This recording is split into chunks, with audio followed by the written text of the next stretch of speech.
नमस्कार, जय हिंद दोस्तों। मैं योगेश कुमार आप सभी का स्वागत करता हूं आपके अपने यूट्यूब चैनल अपना क्लासरूम में। ब्रह्मास्त्र सीरीज के तहत आज हम लोग देखेंगे हिस्ट्री में एक और चैप्टर। और अगर पिछले चैप्टर्स आपने नहीं देखे हैं तो प्लेलिस्ट में जाके देख सकते हैं। चलिए आज हम लोग देखते हैं मगध का उत्कर्ष। पिछले सेशन में ही मैंने बताया था आप लोगों को कि मगध का उत्कर्ष बड़ा ही इम्पोर्टेंट चैप्टर है और नेक्स्ट क्लास में हम लोग वो करेंगे। तो आज सेशन लेके आया हूं आपके सामने मगध का उत्कर्ष और साथ में एक सवाल भी लेके आया हूं। आखिर मन में ये अगर आप इतिहास पढ़ते होंगे तो मन में कहीं ना कहीं एक बात तो जरूर आती होगी कि पूरे महाजनपद में एक ही ऐसा राज्य जो है मगध, एक ही महाजनपद जो है मगध, उसी के साथ ये शब्द क्यों जुड़ा हुआ है। ये शब्द जो उत्कर्ष शब्द है सिर्फ मगध के साथ ही क्यों जुड़ा हुआ है, दूसरे किसी भी महाजनपद के साथ क्यों नहीं आया। ये उत्कर्ष शब्द सिर्फ मगध के साथ ही क्यों। इसीलिए एक बड़ा सा क्वेश्चन मार्क मैंने लगा दिया है आप लोगों के लिए, मगध का ही उत्कर्ष क्यों। दोस्तों, इस मगध के उत्कर्ष के संबंध में आज हम लोग पूरा चर्चा करेंगे, क्योंकि कभी कभी प्रश्न इस प्रकार से भी आपके सामने आ रहे हैं और आए हुए हैं कि 16 महाजनपदों में सिर्फ मगध ही ऐसा, या सिर्फ मगध में ही, या सिर्फ मगध ही संपूर्ण डेवलप किया, ऐसा क्यों। क्या कारण रहा कि मगध उत्कर्ष किया और अन्य 16 महाजनपदों के साथ में ऐसा नहीं हुआ। तो आज इसी क्वेश्चन का हम लोग पड़ताल करेंगे और देखेंगे संपूर्ण क्लास जो है किस प्रकार से मगध उत्कर्ष किया और उसके उत्कर्ष में क्या क्या सहायक पॉइंट रहे हैं और किस प्रकार से और किन किन परिस्थितियां बनी, कौन कौन सी परिस्थितियां बनी जो मगध के उत्कर्ष में सहायक बने। सबसे पहले देखते हैं कि मगध का जो डिवीजन है वो कहाँ है। पिछला क्लास में भी हम लोगों ने इस पर चर्चा किया था, आज भी चर्चा कर लेते हैं क्योंकि हम लोगों को यहाँ ज़्यादा से ज़्यादा जानकारी होना आवश्यक है, मुख्य परीक्षा लिखने के लिए भी और प्रारंभिक परीक्षा के लिए भी। चाहे आप किसी भी पीसीएस की परीक्षा दे रहे हो, यहाँ पर आपकी सबसे बड़ा इंपॉर्टेंट चैप्टर के रूप में मगध जाना जाता है। तो मगध जो है प्राचीन 16 महाजनपदों में से एक था।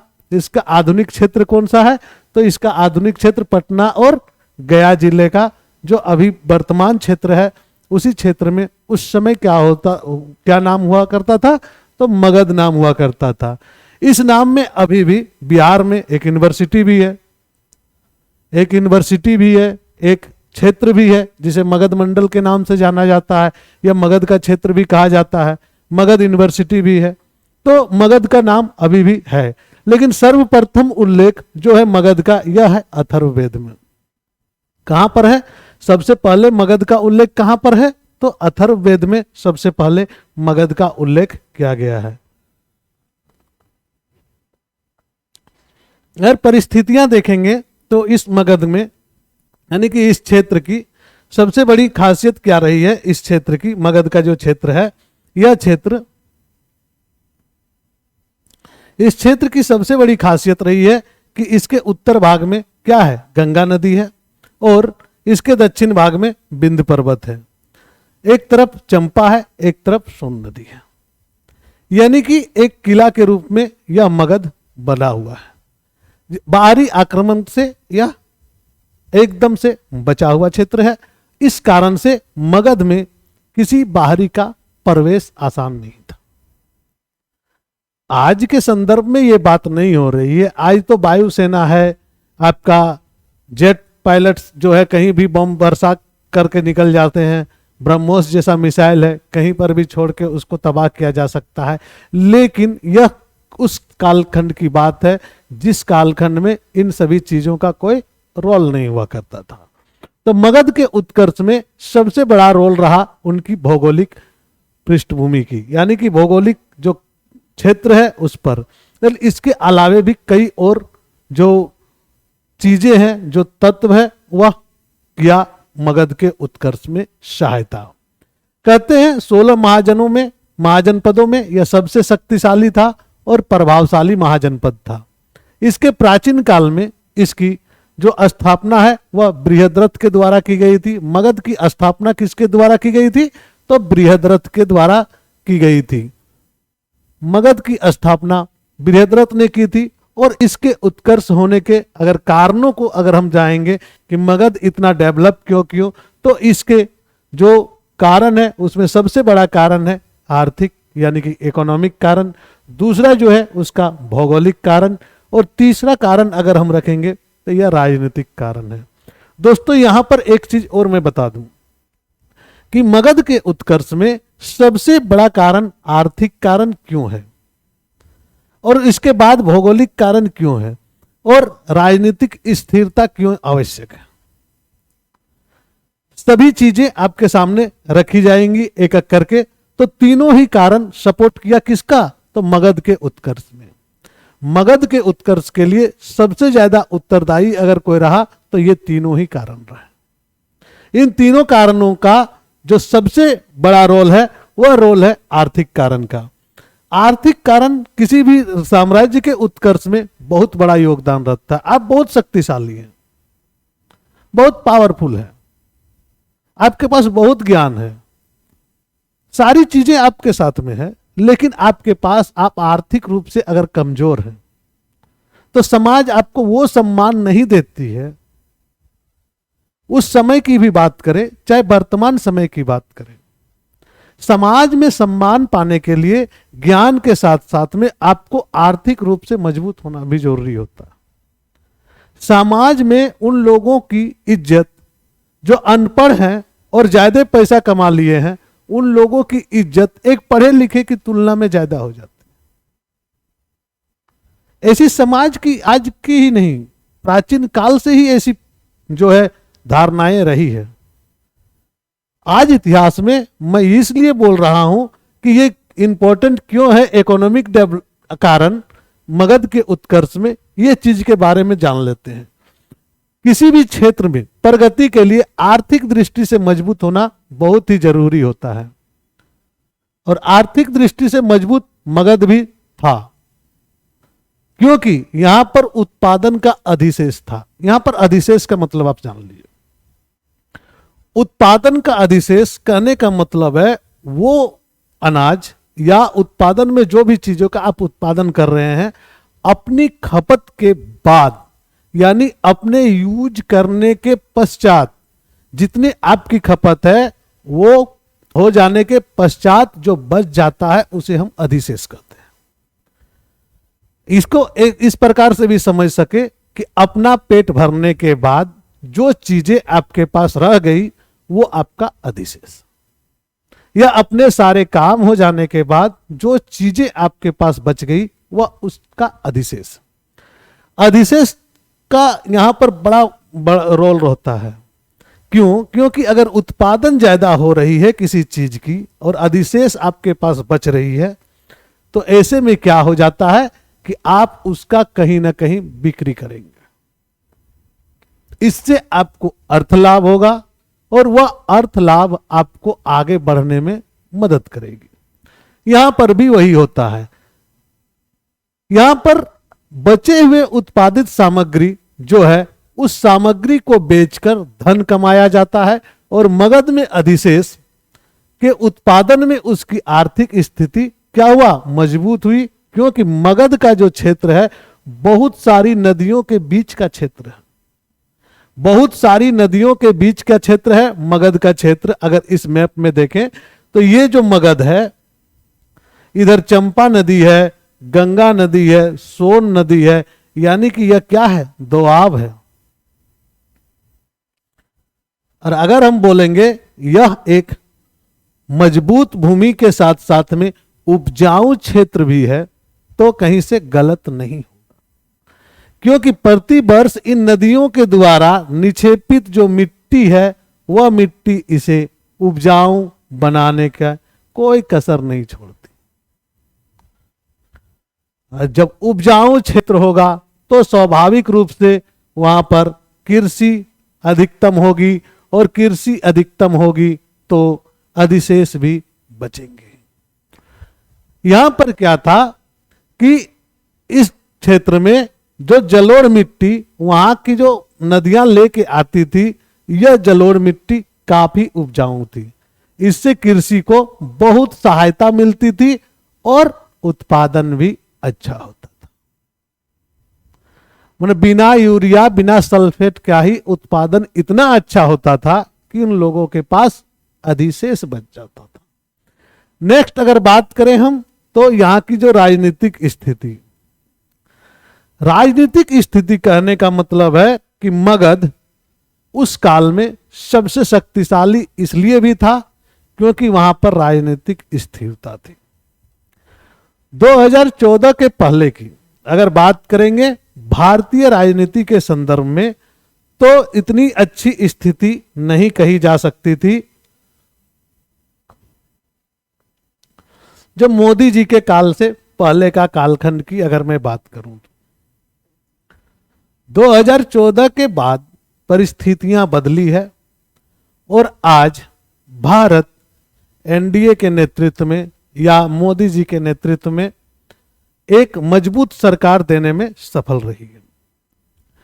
और इस सफलता के कारण आज जब अन्य देशों की आर्थिक स्थिति गड़बड़ जा रही है कोविड के बाद से, वैसी परिस्थिति में भी भारत का जो डेवलपमेंट ग्रोथ है वह बड़े बड़े डेवलप्ड कंट्रीज से भी कहीं ज्यादा है।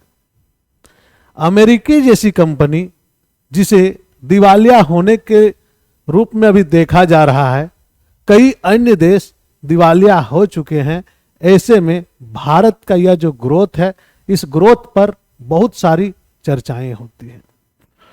तो यहां पर कहने का मतलब है यहां के जो शासक हुए, जिन राजवंशों ने शासन किया, उसमें से अनेक महान राजा थे और शक्तिशाली और प्रभावी थे।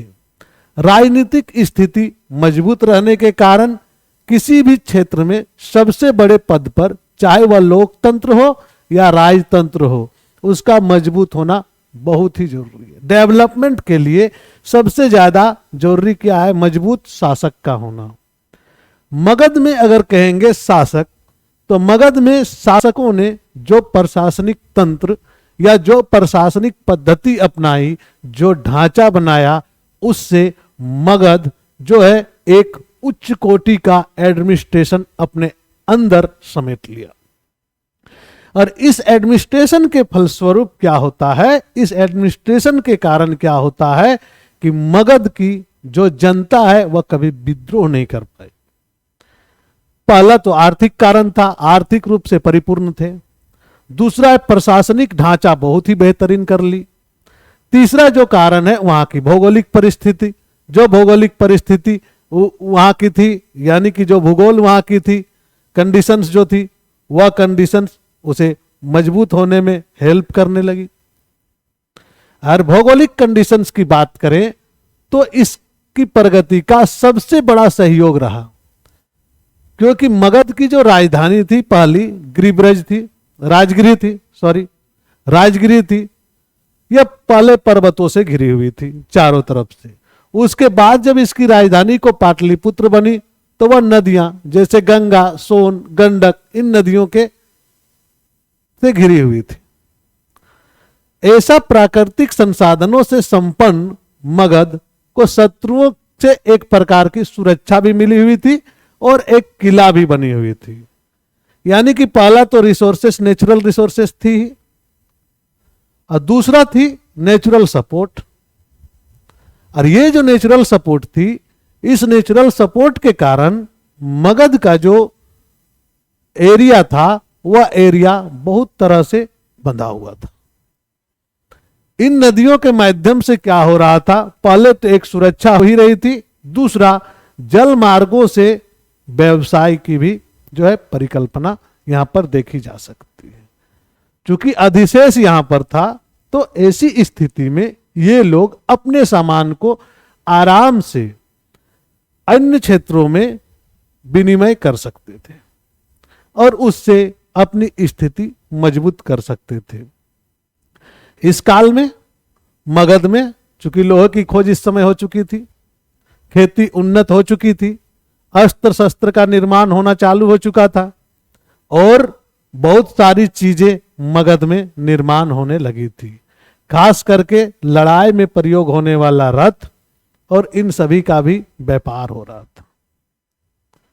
आज से पहले यानी कि 19वीं सदी के या 20वीं सदी के पूर्वार्ध में जब हम लोग आजाद हुए थे, उस दौरान हम लोग सोवियत रूस पर बहुत ज्यादा निर्भर हो चुके थे रक्षा सौदा को लेके, और वहां से जो लड़ाकू विमान मिलते थे उसी पर हम लोग अपने आप को निर्भर रखे थे।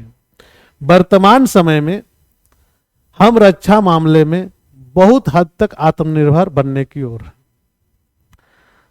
अगर रथ उस समय चूंकि लड़ाई का या युद्ध का सबसे बड़ा हथियार के रूप में जाना जाता है, जैसे आज का डेट में टैंक्स है, हवाई जहाज है, पायलट प्लेन है, तो इन चीजों का निर्माण जिस देश में होगा वह देश तो डेवलप रहेगा ही, और जो खरीदेंगे उससे तो उसकी स्थिति बहुत ही बेहतर रहेगी।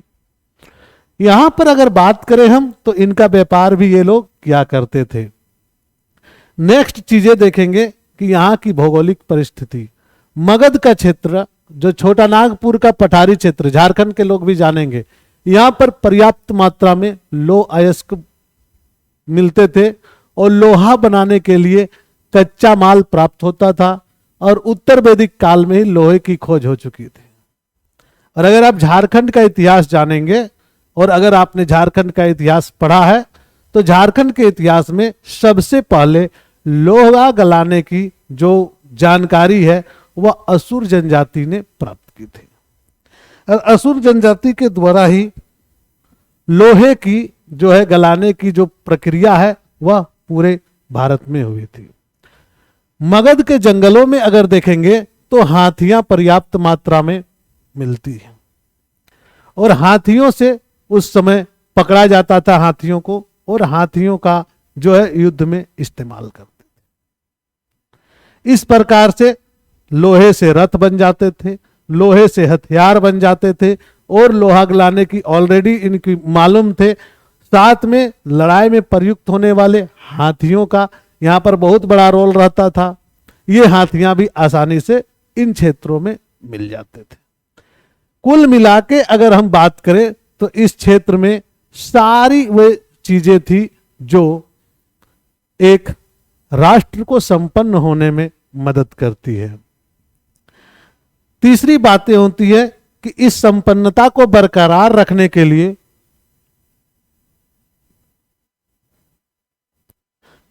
योग्य उत्तराधिकार का भी होना जरूरी है, या योग्य शासक का भी होना आवश्यक है। तो इस काल में, मगध के काल में 1700 ईस्वी पूर्व से लेके 1162 ईस्वी तक, पाल वंश तक, मगध के क्षेत्र में जिन शासकों ने या जिन वंशों ने शासन किया है उसमें से अधिकतर वंश के शासक जो हुए वे प्रतापी शासक। सबसे पहला वंश जो आता है वह बृहद्रथ वंश आता है, दूसरा वंश आता है हर्यक वंश, फिर वहां पर आता है शासन करने के लिए शिशुनाग वंश, फिर नंद वंश, फिर मौर्य वंश, शुंग वंश, कनव वंश, सातवाहन वंश, गुप्त वंश और पाल वंश। इस क्षेत्र में जो शासन करते हैं, लेकिन मूल रूप से अगर यहां से लेके इस क्षेत्र की बात करेंगे कनव वंश तक, अगर हम बात करें हर्यक वंश से लेके शिशुनाग वंश से लेके कनव वंश तक, तो इस काल में मगध कंप्लीट डेवलप मगध के रूप में जाना जाता था। सातवाहन शासक, गुप्त शासक और पाल शासक ये धीरे धीरे बाद की बातें हैं, और इस समय भी उचित शासक या बहुत ही बड़े बड़े शासक हुए। लेकिन चंद्रगुप्त मौर्य, मौर्य काल में चंद्रगुप्त मौर्य, नंद वंश में महापद्म नंद, शिशुनाग वंश में शिशुनाग, कई ऐसे प्रतापी शासक इस काल में हुए जिन्होंने अपने योगदान से इस साम्राज्य को आगे बढ़ाया। आगे बढ़ते हैं और देखते हैं कि इस साम्राज्य के और प्रतापी राजाओं के। सबसे पहले देख लेते हैं बृहद्रथ वंश। इसका जो प्राचीन काल में जिन्होंने मगध की स्थापना की या मगध के संस्थापक के रूप में इनका जाना जाता है। मगध के संस्थापक कौन थे? बृहद्रथ। महाभारत में इसका वर्णन है, पुराणों में भी बृहद्रथ को ही राजा बताया गया है, ऋग्वेद में भी बृहद्रथ के बारे में जानकारी दी थी। बृहद्रथ के पुत्र के रूप में जरासंध को जाना जाता है और यह महाबली भीम द्वारा पराजित भी हुआ था, ऐसा महाभारत की कहानियों में साफ सुथरा शब्दों में जानेंगे। बृहद्रथ का पुत्र कौन थे? जरासंध। और यह महाबली भीम द्वारा पराजित हुए थे श्री कृष्ण की नेतृत्व में या श्री कृष्ण की सहायता पाकर। क्लियर है? नेक्स्ट देखेंगे कि हर्यक वंश का बात कर रहे हैं। हर्यक वंश में जो शासक हुए उन शासकों का बात करेंगे। तो हर्यक वंश का मगध साम्राज्य पर प्रथम वास्तविक वंश माना जाता है। किसे? तो हर्यक वंश को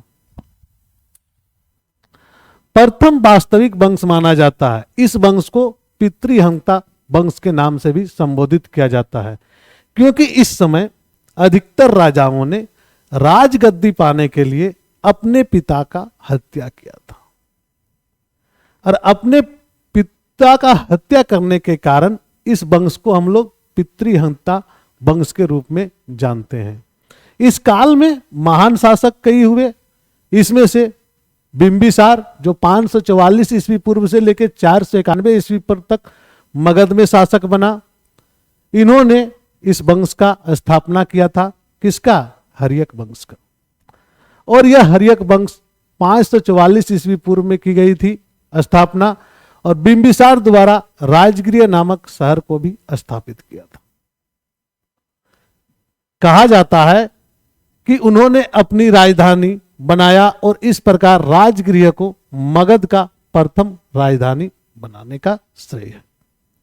यानी राजगृह प्रथम राजधानी बना जो मगध का, वह राजा बिंबिसार के साथ। इतिहास में बिंबिसार प्रथम राजा था जिसने विवाह के माध्यम से अपने साम्राज्य को सुरक्षा प्रदान की। इसने क्या किया? विवाह को माध्यम बनाया साम्राज्य की सुरक्षा के लिए। विवाह को माध्यम बनाना भी एक बहुत ही बड़ा कला है।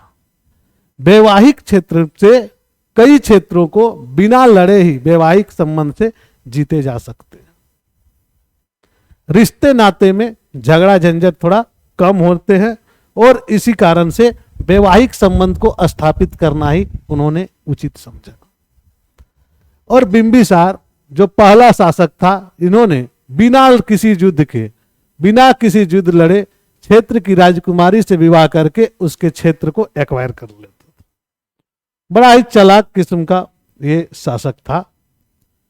इसी क्रम में इन्होंने क्या किया था? कई राजकुमारियों के साथ विवाह किया था, जिसमें मुख्य रूप से 3 जो राजकुमारियां हैं उनका नाम प्रमुख है। क्यों?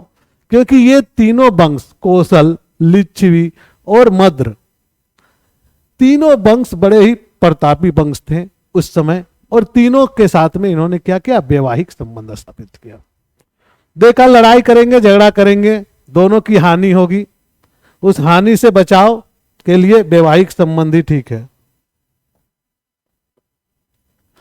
वैवाहिक संबंध के माध्यम से उन्होंने अपना साम्राज्य को व्यवस्थित किया।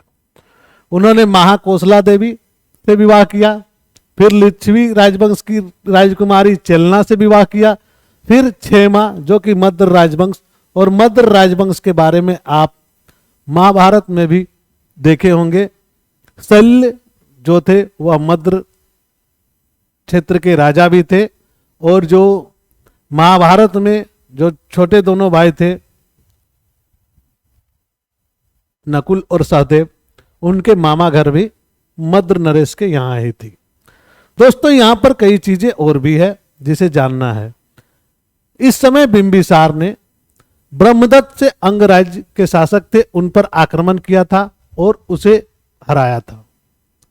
लेकिन ब्रह्मदत्त के द्वारा बिंबिसार के पिता को युद्ध में हराया गया था, जिस कारण उन्होंने ब्रह्मदत्त से फिर से लड़ाई किया और उसको बदला लिया।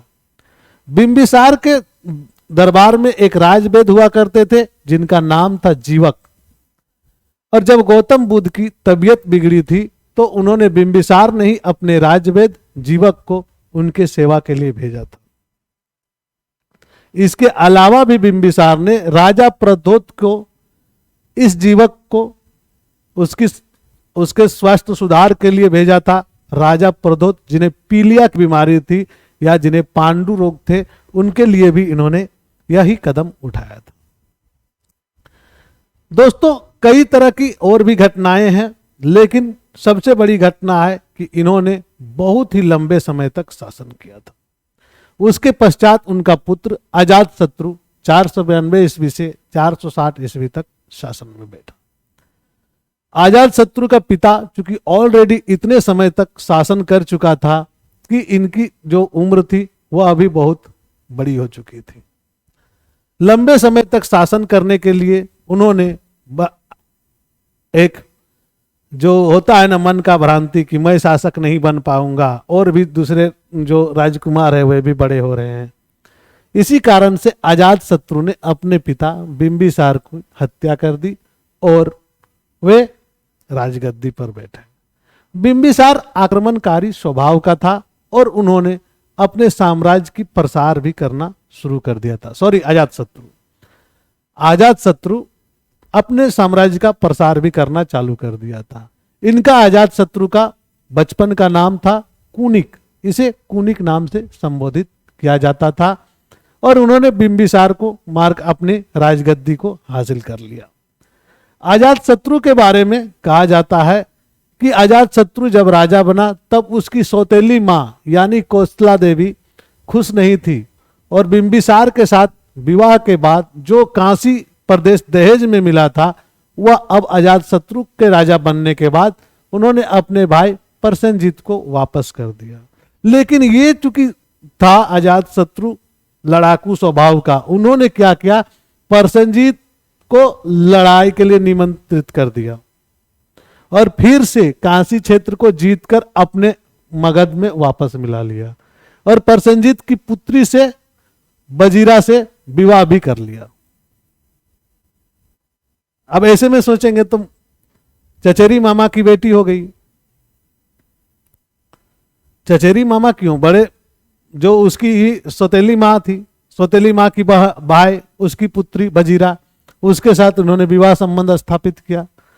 और राजा बनने के बाद अजातशत्रु द्वारा जो उनका जो अपना मामा घर था ननिहाल जिसको बोलते हैं, उसे भी अपने अंडर में कर लिया। बड़ा ही संघर्षपूर्ण कहानी रहा है, और इसका सबसे बड़ा श्रेय जाता है इसके 2 अस्त्रों पर, जिसका नाम था पहला रथमूसल और महाशिला कंटक।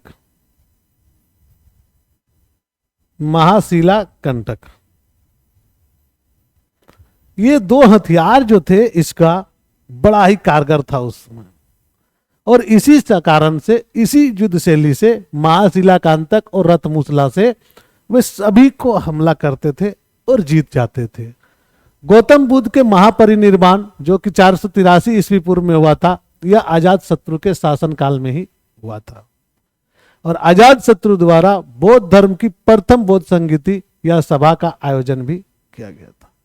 प्रथम बौद्ध संगीति अजातशत्रु में कब किया था, 483 ईस्वी पूर्व में।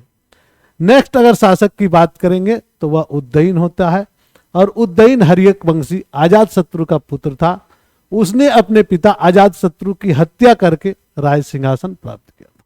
उन्होंने उसका इसीलिए पितृहंता वंश का। कुनिक और पद्मावती का पुत्र था कौन, उदयन, और परिशिष्ट पर्वन और त्रिष्टिशला का पुरुष चरित्र जो है उसमें भी और जैन ग्रंथों में भी कहा गया है कि पिता के समय उदयभद्र चंपा का राज्यपाल था। उदयन का पहले नाम उदयभद्र था और यह चंपा का राजकुमार था या गवर्नर था। अपने पिता की मृत्यु उसे सहज शोक हुआ था। तदुपरांत सामंतों और मंत्रियों से मगध की राजगद्दी पर बैठने का आग्रह किया और उसने चंपा छोड़कर मगध को अपनी राजधानी बनाया। तो पहला बार राजधानी परिवर्तन किसने किया? मगध को अपना राजधानी बनाने वाला उदयन। और इन्होंने ही पाटलिपुत्र नगर की स्थापना की और उदयन ने ही धीरे वहां से अपने जो है राज्य को या राजधानी को परिवर्तित की। उदयन द्वारा गंगा, सोन और गंडक नदी के संगम पर एक शहर बसाया गया जिसका नाम पाटलिपुत्र था और पाटलिपुत्र को मगध की उन्होंने नई राजधानी बना दी। इसके बाद शिशुनाग आता है जो कि 412 ईस्वी से 394 ईस्वी, और इसे कहते हैं शिशुनाग वंश, क्योंकि इसके बाद हम लोग चल जाएंगे हर्यक वंश में और डिटेल से पढ़ेंगे। इस कारण से अभी हिंट दे रहे हैं। शिशुनाग द्वारा शिशुनाग वंश की स्थापना की गई थी और शिशुनाग प्रथम ऐसे अमात्य थे जो एक मंत्री के पद पर था और बाद में वह राजा बनता है। जहां सबसे पहले मगध की राजधानी राजगिर थी, फिर उसके बाद पाटलिपुत्र हुई। अब शिशुनाग ने फिर राजधानी को बदलकर कहां कर दिया? वैशाली कर दिया। शिशुनाग ने उस राजधानी को बदलकर कहां किया? तो वैशाली कर दिया। अवंती प्रदेश जिसका राजा प्रद्योत था, बिंबिसार द्वारा उस राजवंश को जहां भेजा गया था, इन्होंने उस पर शिशुनाग द्वारा आक्रमण किया गया और उसे मगध साम्राज्य में मिला लिया गया। अवंती कब मिला? तो शिशुनाग के काल में। इसी प्रकार से कालाशोक का है। कालाशोक चूंकि शिशुनाग वंश का ही था, इन्होंने राजधानी को पाटलिपुत्र स्थानांतरित फिर से कर दिया। पाटलिपुत्र फिर से गया। अब फिर से मगध की राजधानी पाटलिपुत्र हो गई। किसके काल में? कालाशोक के काल में। और कालाशोक के शासन काल में ही दूसरी बौद्ध संगीति या सभा का आयोजन भी। कितनी सारी चीजें आपने देखा आज के क्लास में। उसके बाद शिशुनाग वंश का राजा धीरे धीरे अपने साम्राज्य को खोते गए और शिशुनाग वंश का समाप्त हो गया। किस प्रकार से मगध में अन्य राजवंशों का, मगध के राजवंश जो थे उनका शासन रहा और सारे शासकों के बारे में हम लोग डिटेल से जानेंगे। मौर्य काल से लेके जिसे हम लोग हर्यक वंश,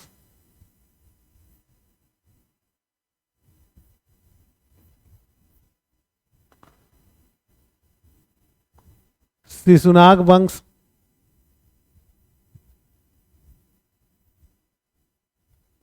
नंद वंश, थोड़ा थोड़ा करके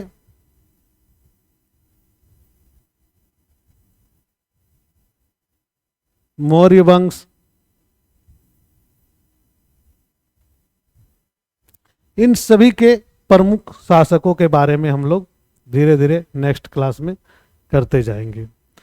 जीएस के ब्रह्मास्त्र सीरीज में एंशिएंट इंडियन हिस्ट्री की अभी क्लास चल रही है। इसके पश्चात हम लोग मेडिवल स्टार्ट कर देंगे जो कि लाइव सेशन होगा। मॉडर्न भी आपकी लाइव सेशन होगी। हिंदी की क्लासेस प्रारंभ हो चुकी है, खोरठा की भी क्लासेस प्रारंभ हो जाएगी। धन्यवाद।